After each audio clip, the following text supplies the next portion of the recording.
शरण्स biology में पुनः आप सभी स्टूडेंट्स का स्वागत है।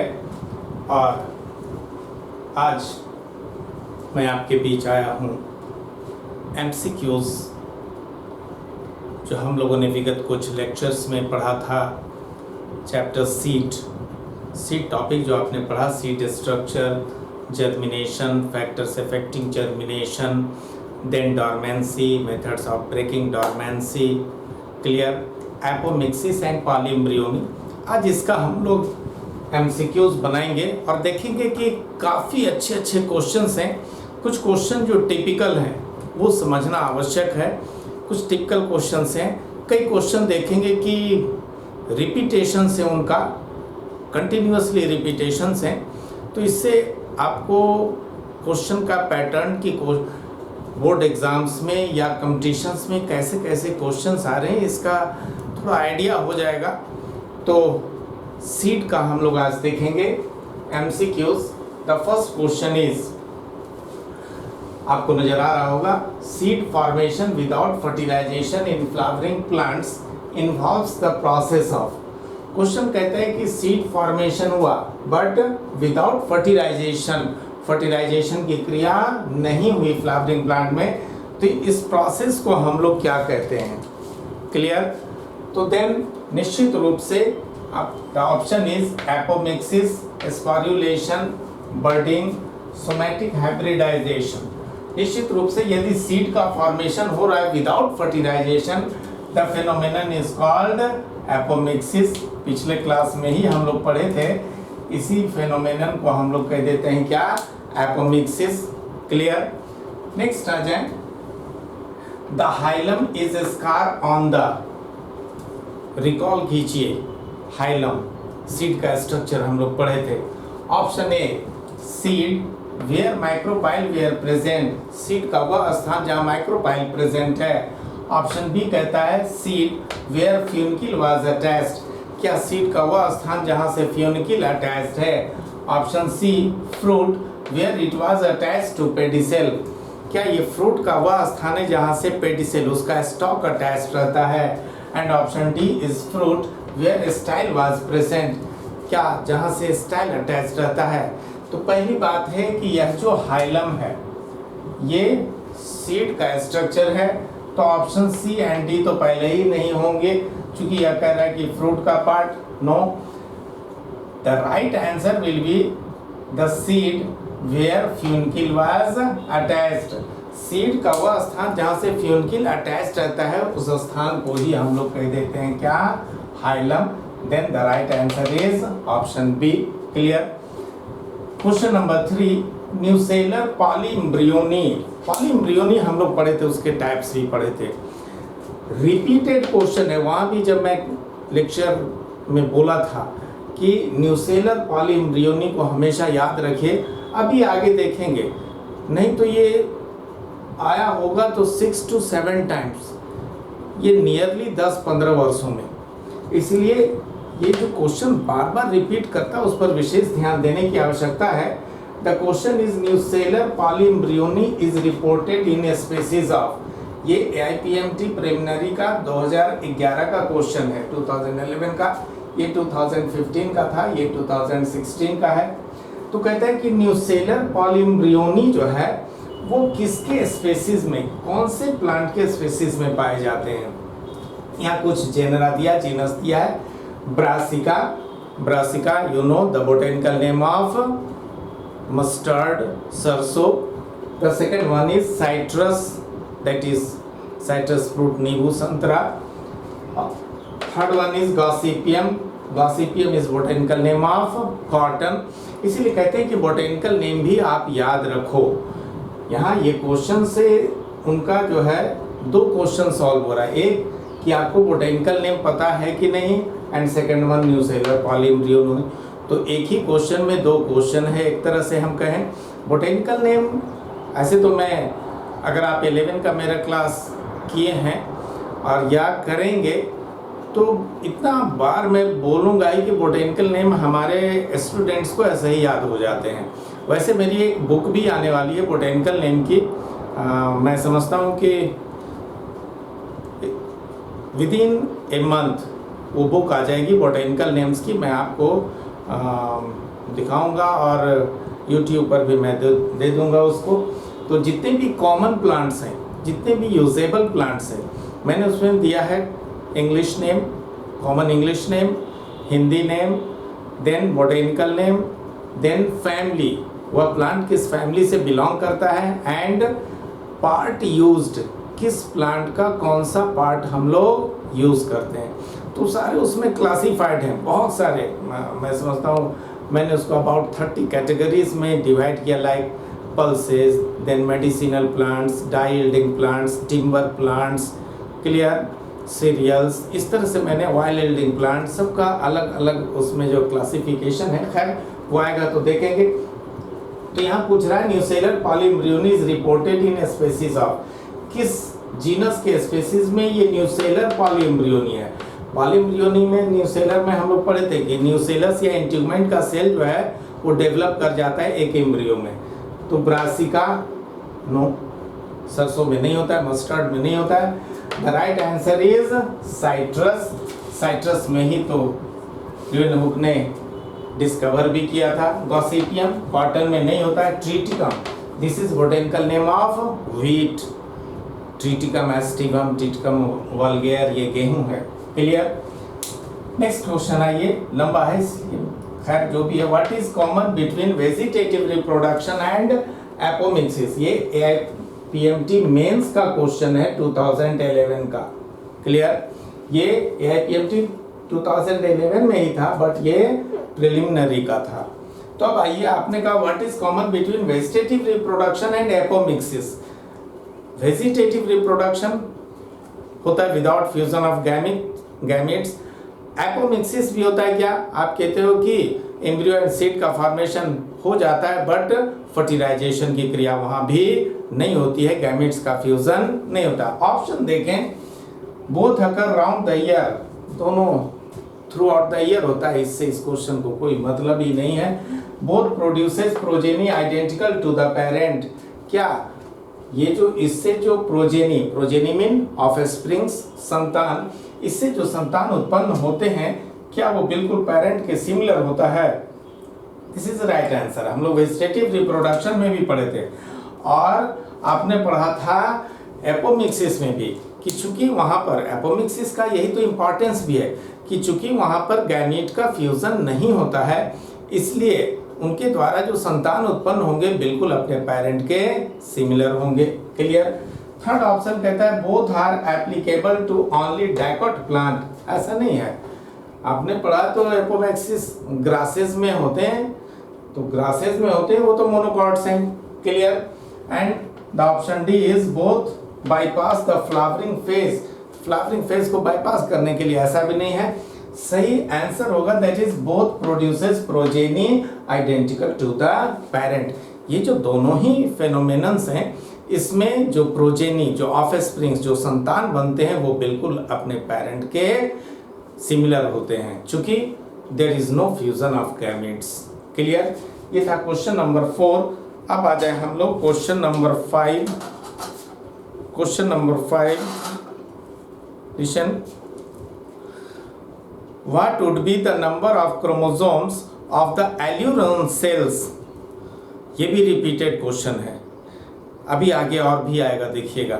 कहता है कि what would be the number of chromosomes of the alleuron cells of a plant with 42 chromosomes in the root tip cell। मैंने कहा हैप्लॉइड डिप्लॉइड का हमेशा आप कंसेप्ट रखो। क्लियर। ये कह रहा है कि रूट टिप सेल में क्रोमोसोम्स की संख्या है 42। क्लियर। तो रूट होता है डिप्लॉइड, प्लांट का कोई भी पार्ट जो रिप्रोडक्शन में नहीं भाग ले रहा है वो तो डिप्लॉइड ही है। तो रूट टिप में ये बता रहे हैं कितना, 42। तो इसका अर्थ है कि ये एक तरह से आपको बता रहे हैं 2n = 42। क्लियर। और पूछ किस में रहा, what will be the number of chromosomes the aleurone cells. Recall aleurone, maize grain पढ़ाए थे आपको, तो मैंने कहा था कि उसका जो एंडोस्पर्म है, तो एंडोस्पर्म में फूड स्टोर्ड रहता है, तो मेज ग्रेन में जो एंडोस्पर्म है वो 2 लेयर्ड होता है। आउटर जो प्रोटीन लेयर है उसे हम लोग कह देते हैं एल्यूरोन, और इनर स्टार्च स्टोर्ड रहता है। क्लियर, इनर पोर्शन जो एंडोस्पर्म है उसमें स्टार्च रहते हैं। तो एल्यूरोन तो हो गया एंडोस्पर्म ही है protein, but that is endosperm, और एंडोस्पर्म होता है क्या, ट्रिप्लॉइड। तो 2n = 42, n = 21। अब पूछ रहा है किसमें, एल्यूरोन में। हमेशा याद रखिएगा, काफी लोग इसमें गलती कर बैठते हैं कि एल्यूरोन हमेशा होता है ट्रिप्लॉइड, चूंकि एल्यूरोन जो है वो एंडोस्पर्म का ही पार्ट है। तो कितना हो जाएगा, एल्यूरोन = 63।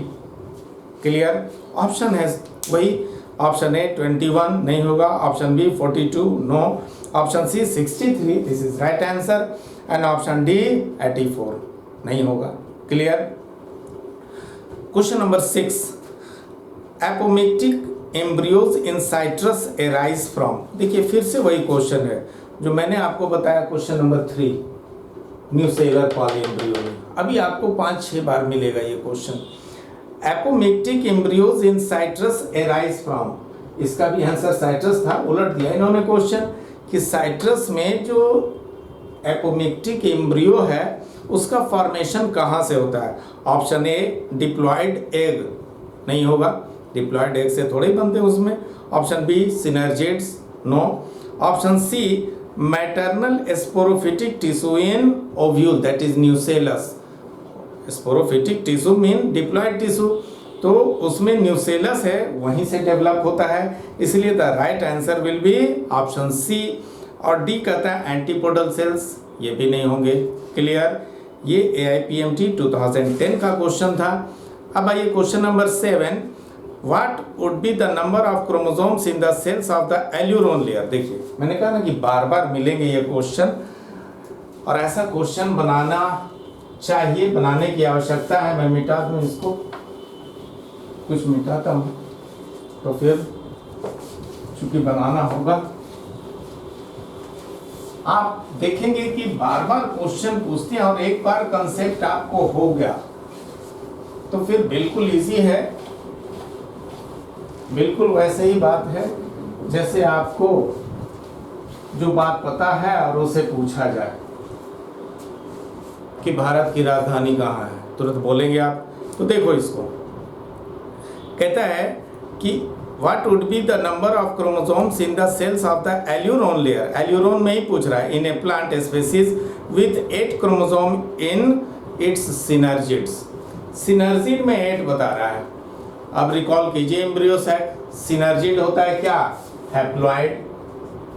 सिनर्जिड्स होते हैं haploid, synergid, egg cell, antipodal cell, सारा बताए थे कि वो हैप्लॉइड होता है, एक ही सेट होता है क्रोमोसोम का। तो ये कह रहे हैं कि सिनर्जिड में है 8, देन एल्यूरोन में क्या होगा। तो एल्यूरोन मैंने बताया कि ट्रिप्लॉइड होते हैं क्योंकि वो एंडोस्पर्म का पार्ट है। तो then the answer will be 24। कितना आसान है।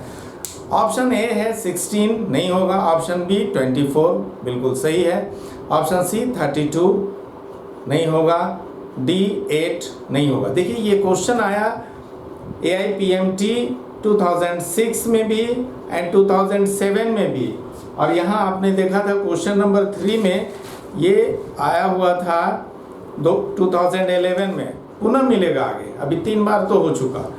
नेक्स्ट क्वेश्चन आइए, in a cereal grain, cereal mean अन्न, अनाज, चावल, गेहूँ। In a cereal grain the single cotyledon of embryo is represented by. ये AIPMT 2006 का क्वेश्चन, कितना आसान क्वेश्चन है कि सीरियल में, अनाजों में जो सिंगल कोटाइलेडन होता है उसे क्या कहते हैं। Option A coleorhiza, option B scutellum, option C prophyll, D coleoptile. The answer is scutellum. मैंने बताया था, मेज ग्रेन आपने पढ़ा था कि कोटाइलेडन होते हैं shield shaped and it is called scutellum. Clear. Next question number 9, in a type of apomixis, फिर देखिए एपोमिक्सिस आ गया। In a type of apomixis known as adventive embryony, embryos develop directly from the. देखिए फिर से वही आ गया adventive embryo. कहता है कि एपोमिक्सिस के एक टाइप में जो एडवेंटिव एम्ब्रियोनी होता है तो उसमें एम्ब्रियो का फॉर्मेशन किस पार्ट से होता है? ऑप्शन ए न्यूसेलस और इंटीगमेंट्स, ऑप्शन बी सिनर्जिड्स और antipodals in an embryo sac, option C accessory embryo sac in the ovule, no, option D zygote, no. ये जो एडवेंटिव एम्ब्रियो बनता है that is from option A will be right answer, nucellus और इंटीगमेंट्स।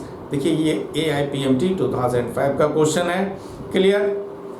Next आ जाइए, which plant part having 2 generations? Plant का वह कौन सा ऐसा पार्ट है जिसमें 2 जनरेशंस हैं, one with in the other is? कितना अच्छा क्वेश्चन है। ये एम्स में 2 बार आया question, 2003 and 2008। Clear. Option A embryo, B germinated pollen grain, option C unfertilized ovule, option D seed. निश्चित रूप से आंसर होगा सीड, चूंकि सीड के अंदर एम्ब्रियो है तो सीड जो बना वो तो अभी एक जनरेशन को रिप्रेजेंट कर रहा है और उसके अंदर जो एम्ब्रियो है वो नेक्स्ट जनरेशन है वही ग्रो करेगा, उसके संतान का निर्माण करेगा। क्लियर। कितना आसान सा क्वेश्चन है। क्वेश्चन नंबर 11 आइए, what would be chromosome number of cells in aleurone layer? देखिए फिर एल्यूरोन आ गया, ये चौथी बार। What would be chromosome number of cells in aleurone layer if megaspore mother cell has 10 chromosomes? ये 2006 का क्वेश्चन है। अब देखिए ये कहते हैं कि मेगास्पोर मदर सेल में 10 क्रोमोसोम्स हैं, तो मेगास्पोर मदर सेल याद कीजिए वो होते हैं डिप्लॉइड, हमेशा हैप्लॉइड डिप्लॉइड, बार बार मैं रिपीट कर रहा हूं कि उसको याद रखें, कंसेप्ट रखें, बस बिल्कुल आसान है। अब कह रहा मेगास्पोर मदर सेल में क्रोमोसोम की संख्या है 10। क्लियर। तो 2n बराबर 10 हो गया, n इज इक्वल टू 5 और पूछ रहा है किसमें? एल्यूरोन में। फिर से तो एल्यूरोन होता है 3n, अर्थात answer will be 15। Clear. Option सुनिए, ऑप्शन ए 16 आ गया,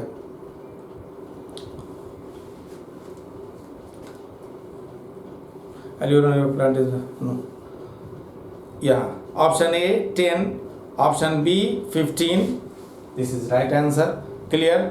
ऑप्शन सी 20 नहीं होगा, डी 25 नहीं होगा। क्लियर। क्वेश्चन नंबर 12 आइए, formation of embryo directly from nucellus and integument. फिर से देखिए ये क्वेश्चन आ गया एडवेंटिव पॉलीएम्ब्रियोनी का, 4-5 बार पहले आ चुका और ये मैंने लिखा है 4 साल का रिकॉर्ड इसी में है। देखिए BHU में आया, AIPMT में आया, एम्स में 97 में आया, 2001 में BHU AIPMT दोनों में 2001 में आया था, BHU में अगेन 2000 में आया। तो ये 4 बार तो इसी में रिपीट किया, 4 बार पहले मिल चुका आपको ये क्वेश्चन, इसीलिए एडवेंटिव पॉलीएम्ब्रियोनी बिल्कुल याद रखेंगे। The option is adventive polyembryony, यही आंसर होगा। Option B apospory, C apogamy, no, D apomixis नहीं होगा। क्लियर। तो formation of embryo directly from nucellus and integument is called adventive polyembryony. Next आ जाइए, एपोमिक्सिस का ही देखिए क्वेश्चन है। Apomixis is development of new plant, ये एम्स का क्वेश्चन है। एपोमिक्सिस जो है वो उससे नए पौधे बनते हैं, कैसे? Option A without fusion of gametes, यही तो होता है। Option B from fusion product of gametes, gametes का तो फ्यूजन उसमें नहीं होता है। C from stem cutting, no, D from root cutting, no. Apomixis में आप कहते हैं without fusion of gametes, the answer will be option A. Clear. Question number 14, number of meiotic divisions required to produce 200 seeds of pea would be? ये question समझिएगा, जैसे ये आप समझ गए तो ये भी समझिएगा, बार बार रिपीट करता है ये क्वेश्चन कि 100 सीड के निर्माण के लिए कुछ भी दे देगा, 200 सीड्स के निर्माण के लिए, 500 सीड्स के निर्माण के लिए कितने मियोसिस डिवीजन होंगे। क्लियर। तो सीड का फॉर्मेशन होता है मेल और फीमेल गैमेट फर्टिलाइजेशन के पश्चात। क्लियर। अब ये कह रहे हैं कि 200 सीड्स के निर्माण के लिए कितना मियोसिस डिवीजन होगा, तो 200 मेल गैमेट्स चाहिए और 200 फीमेल गैमेट्स चाहिए। ये मेल गैमेट्स 200 और फीमेल गैमेट भी 200। क्लियर? क्योंकि 200 सीड का निर्माण होना है तो मेल और फीमेल गैमेट दोनों बनेंगे। तो 200 गैमेट्स इसके चाहिए आपको एंड 200 गैमेट्स फीमेल चाहिए। क्लियर? अब देखिए, अब याद कीजिए गैमेटोजेनेसिस, माइक्रोस्पोरोजेनेसिस, मेगास्पोरोजेनेसिस। ये जो गैमेट बनता है फीमेल गैमेट, एम्ब्रियो सैक का डेवलपमेंट याद कीजिए कि मेगास्पोर मदर सेल में मियोसिस हुआ था तो 4 बने थे हैप्लॉइड लिनियरी आयरन्स थे, उसमें से ऊपर का 3 सेल डिजेनरेट कर गया था, एक सेल बना उसे आपने कहा मेगास्पोर, और उसका न्यूक्लियस बार बार माइटोसिस द्वारा डिवाइड किया था 3 टाइम्स। अल्टीमेटली एक ही फीमेल गैमीट एक एग सेल बना था। तो यहाँ 200 गैमीट चाहिए, तो इसका अर्थ है कि फीमेल में 200 गैमीट बनने के लिए 200 मियोसिस होगा। इसमें अच्छे अच्छे टीचर भी चक्कर खा जाते हैं। फीमेल गैमीट 200 फीमेल गैमीट चाहिए तो उसके लिए 200 मियोसिस होगा, क्योंकि एक फीमेल गैमीट के निर्माण में एक मियोसिस होता है। क्लियर? अब आइए आप माइक्रोस्पोरोजेनेसिस जरा याद कीजिए। मेल गैमीट भी आपको 200 चाहिए, तो याद कीजिए जो पॉलन सैक था माइक्रोस्पोरेंजियम, उसका स्ट्रक्चर मैंने आपको पढ़ाया था। मेगास्पोर मदर सेल थे, स्पोरोजीनस सेल, और प्रत्येक स्पोरोजीनस सेल में मियोसिस डिवीजन होता है तो 4 माइक्रोस्पोर्स बनते हैं, और प्रत्येक माइक्रोस्पोर डेवलप करता है एक पॉलन ग्रेन का निर्माण करता है। क्लियर? क्लियर? तो इसका अर्थ है कि जब मेल गैमीट का फॉर्मेशन होगा तो एक मियोसिस द्वारा 4 जो है पॉलन ग्रेन्स बनते हैं, 4 मेल गैमीट जाएगा। क्लियर? तो इसका अर्थ है कि यहाँ पर 50 मियोसिस होगा, 50 मियोसिस होंगे तो ये 200 गैमीट्स बन जाएंगे। मेल गैमीट जो एक सेल से जाकर फ्यूज करेगा, डबल फर्टिलाइजेशन में दूसरा जाके फ्यूज करेगा। क्लियर? इसका अर्थ है कि 200 सीड के निर्माण के लिए 50 plus 200 is equal to 250 meiosis होगा। क्लियर? क्लियर? अब ऑप्शन सुनिए, क्वेश्चन मैं फिर से पढ़ दूं, ये PMT 97 का क्वेश्चन है। Number of meiotic divisions required to produce 200 seeds of pea. मटर के पौधे में 200 सीड के फॉर्मेशन के लिए कितने मियोसिस चाहिए? Option A 200, no. Option B 400, no. Option C 300, no. Option D 250। This is right answer. कैसे होगा आप समझ गए कि फीमेल गैमीट एक मियोसिस से एक ही बनता है, जबकि मेल गैमीट एक मियोसिस द्वारा 4 बन जाते हैं। क्लियर? नेक्स्ट क्वेश्चन आइए, बिल्कुल आसान सा क्वेश्चन है। The embryonal axis is known as.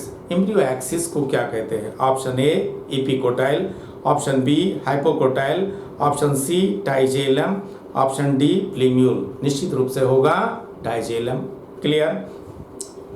Question number 16, weakening of seed coat in dormant seeds is known as. Method of breaking dormancy recall कीजिए। वीकनिंग ऑफ सीड कोट को कमजोर कर देना, दुर्बल कर देना, in dormant seed is known as. उसे क्या कहते हैं? Option A emasculation, no, this is removal of anthers. Breeding में पढ़ेंगे, इंपॉर्टेंट टर्म है ये भी, emasculation. B scarification, this is right answer. 2 तरह का स्कैरिफिकेशन आपको पढ़ाए थे, mechanical and chemical scarification. Option C separation, no.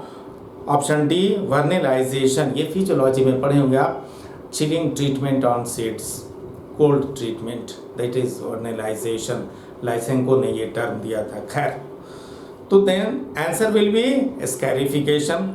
Question number 17, vivipary is the characteristic feature of. Vivipary germination मैंने आपको पढ़ाया था, वो किसका विशिष्ट लक्षण है, किस में होता है?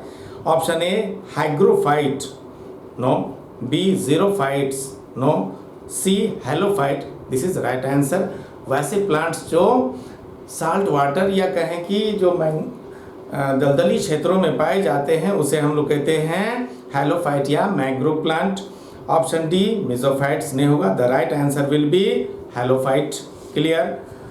Question number 18, if cotyledons are brought if cotyledons are brought above the soil the germination is, कितना आसान क्वेश्चन है। यदि कोटाइलेटन्स जो है वो भूमि की सतह से ऊपर निकल आ रहे हो, वैसे जर्मिनेशन को क्या कहते हैं? Option A hypogeal, no. Option B epigeal, this is right answer. Option C vivipary, no. Option D none. Clear? यहाँ आंसर होगा इपीजियल जर्मिनेशन, जिसमें भूमि की सतह से ऊपर निकल आते हैं। नाम से ही पता चलता है, epi mean upon, ge mean earth. Clear? Question number 19, the tegmen of seed develops from, seed coats two layer था, याद कीजिए, testa and tegmen. The question is the tegmen of seed develops from, tegmen का निर्माण किससे होता है? Inner wall का। Option सुनिए। ऑप्शन ए पेरिस्पर्म, पेरिस्पर्म कहते हैं जो रेमनेंट न्यूसेलस है, होता क्या फर्टिलाइजेशन के पश्चात ओव्यूल के बॉडी को आपने कहा था न्यूसेलस, और वो न्यूसेलस नष्ट हो जाता है। लेकिन कुछ प्लांट्स हैं जैसे बीट्स, चुकंदर, ये ब्लैक पीपर, काली मिर्च, उसमें वो न्यूसेलस का अवशेष रह जाता है, उसे हम लोग कह देते हैं पेरिस्पर्म। इसको याद रखिएगा, इसका भी एक क्वेश्चन। खैर, बी फ्योनिकिल नहीं होगा। C inner integument, this is right answer. याद कीजिए, ओव्यूल के बाहर टू लेयर्ड वॉल्स जनरली होते हैं, उसे कह देते हैं हम लोग इंट्यूगमेंट। तो आउटर इंट्यूगमेंट बनाता है टेस्टा, और इनर इंट्यूगमेंट बना देगा inner seed coat, that is tegmen. Clear? Question number 20 आइए। The plant whose seeds are known to have the largest viability period, वह पौधा, मैंने आपको बताया था वायबिलिटी सीड की पढ़ाई आपको, वह प्लांट जिसकी अब तक लॉन्गेस्ट वायबिलिटी रिकॉर्डेड है। ऑप्शन ए सरिसा papaya, this is botanical name of papaya, no. Option B Lupinus arcticus, lupin जिसे कॉमनली कहते हैं, दिस इज राइट आंसर। मैंने बताया था कि इसका जो सीड है वो 10,000, लगभग 10,000 वर्ष के पश्चात भी उसमें जर्मिनेशन हुआ और फ्लावरिंग की क्रिया हुई। क्लियर? ऑप्शन सी कहता है Nelumbo nucifera, this is botanical name of lotus, no. The viability of lotus is about 1000 years. Clear? And D is Triticum vulgare, this is botanical name of wheat, no. The right answer will be Lupinus arcticus. Clear? Question number 21, what is perisperm? अभी मैंने आपको बताया कि question मिलेगा perisperm, याद रखना आप। Option A remnant of nucellus, this is right answer. Nucellus का जो अवशेष है उसी को हम लोग कह देते हैं पेरिस्पर्म। क्लियर? बी में है कैरंकल, नहीं होगा। C hilum, no. D kernel, no. Question number 22, dormancy of seeds is broken by light in, कितना अच्छा क्वेश्चन है, याद कीजिए, बार बार मैं उसको रिपीट किया था कि सीड्स की डॉर्मेंसी लाइट द्वारा किसमें नष्ट की जा सकती है? ऑप्शन ए ग्राम, नो, चना में ऐसा थोड़ी होता है। बी पी मटर, no. C lettuce, this is right answer. Lettuce में मैंने कहा था commonly known as salad, the botanical name is Lactuca sativa. उसमें जो है वो उसके डॉर्मेंसी को ब्रेक करने के लिए लाइट एसेंशियल होता है। ऑप्शन डी है कास्टर, नहीं होगा। Clear? Question number 23, epigeal germination is found in, recall कीजिए epigeal, epi mean upon, ge mean earth. Option A groundnut, option B tamarindus, option C gram, option D rice. The right answer will be tamarindus. इमली में कोटाइलेटन्स जो है वो germination के समय भूमि की सतह से ऊपर निकल आते हैं। Clear? Question 24, ex albuminous seeds are found in, ex albuminous seeds, call कीजिए एल्ब्यूमिनस, एक्स एल्ब्यूमिनस सीड्स मैंने आपको बताया था, the seeds in which foods are stored within cotyledons. Clear? अब देखिए, अब पूछ रहा है कि एक्स एल्ब्यूमिनस कौन है। Option A tamarindus indica, that is botanical name of tamarind. Option B cicer arietinum, this is botanical name of gram, चना। Option C Ricinus communis, this is botanical name of castor. And option D, both A and B. तो x albuminous seeds जिसमें कि food store रहता है कोटाइलेडन्स के अंदर। तो टमारिंड में गौर कीजिए, इमली, टमारिंड में भी कोटाइलेडन में फूड स्टोर्ड है, फ्लेशी होते हैं उसके कोटाइलेडन, इमली का बीज तोड़ेंगे 2 कोटाइलेडन्स फ्लेशी निकलते हैं। एंड सीसर एरिएटिनम, चना, ग्राम, इसमें भी फूड स्टोर रहते हैं कोटाइलेडन्स में, जो दाल के रूप में उपयोग करते हैं हम लोग। Then right answer will be both A and B. Clear? And the last question is बिल्कुल आसान है।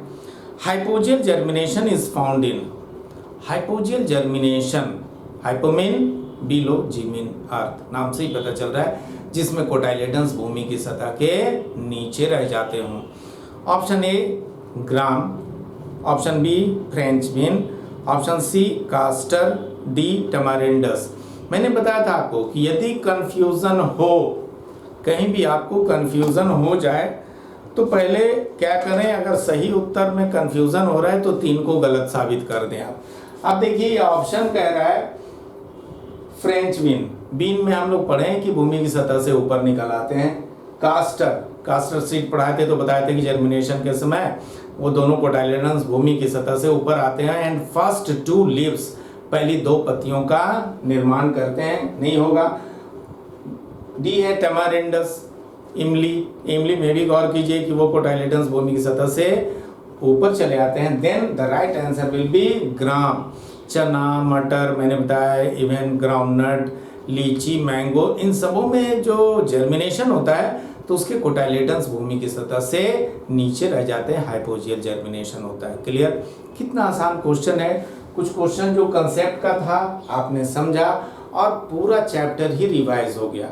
इसीलिए एमसीक्यूज का जो लेक्चर है उसको जरूर आप सुनिए, उसको जरूर देखिए, समझिए, पूरा वो टॉपिक का रिवीजन होता है, साथ ही साथ आपका सेल्फ कॉन्फिडेंस बढ़ता है यदि याद है तब। Clear? That's all.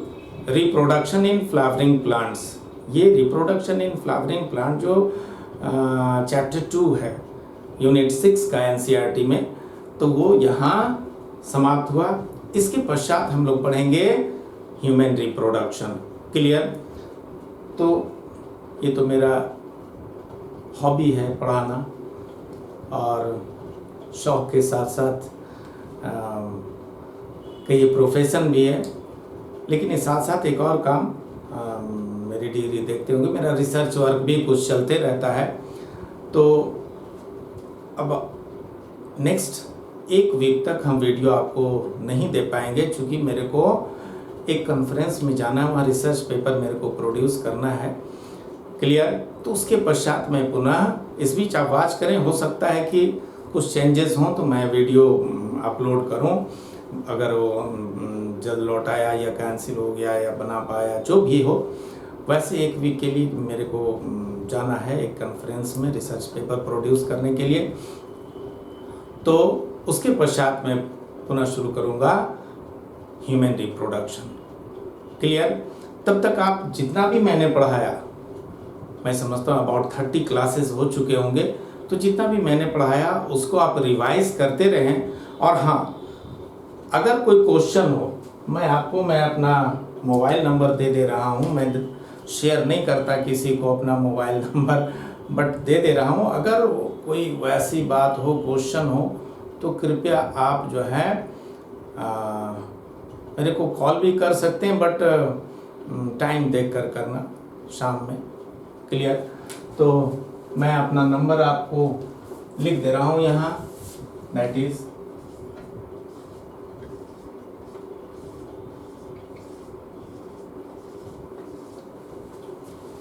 7631626333। Clear? And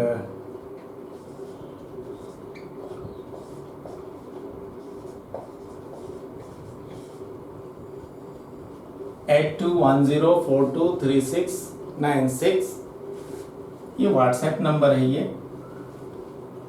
WhatsApp पर भी आप ये कर सकते हैं, कोई क्वेश्चन पूछना हो लिख सकते हैं। और एक मेरा जो बिल्कुल पर्सनल नंबर है, मैं किसी को देता नहीं, दैट इज़ 9431686520। क्लियर? तो आप जो है कहीं भी कंफ्यूज़न हो, कुछ पूछना हो, आप मैसेज कर सकते हैं, व्हाट्सएप पर मैसेज कर देंगे तो जब मेरे को टाइम मिलेगा तो मैं देख लूँगा उसका। कई लोग अभी भी क्वेश्चन पूछ रहे हैं व्हाट्सएप पर भी, तो मैं आपको दे दूँगा। क्लियर? तो पुनः मिलते हैं, आप बिल्कुल निराश ना हो, मैं पुनः मिलूँगा आपसे। और तब तक पढ़ते रहें और ज़्यादा से ज़्यादा आप इस चैनल को काइंडली शेयर करें, सब्सक्राइब करें। वीडियो अच्छा लगता हो तो लाइक ज़रूर कीजिए, आप लोग लाइक करते नहीं हो। क्लियर? मेरा भी तो इनकरेजमेंट चाहिए।